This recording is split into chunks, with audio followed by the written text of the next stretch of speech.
В Инте прошла приемка лифтов, замененных по программе капремонта. Комиссия в составе руководства округа, представителей Ростехнадзора и управляющей компании проехала по адресам и оценила качество. Татьяна Супряткина узнала выводы комиссии.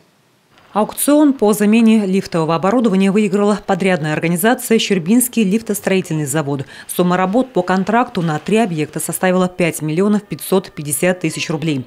К ремонту специалисты приступили еще в середине апреля и завершили его 1 июля. Небольшая заминка произошла с приемкой работ. Представитель Ростехнадзора смог приехать лишь сейчас. Подрядная организация в срок уложилась.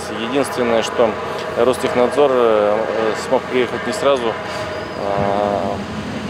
Загруженность и выезд в другие города по приемке лифтов в Инте, к сожалению, представителей Ростехнадзора на сегодня уже нету.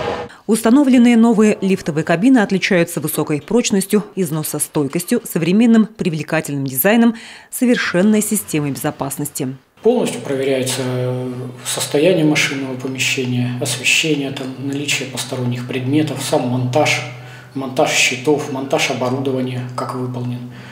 То есть, и такие вещи текущие, как заземление и прочие при необходимости выполнения монтажных работ вещи.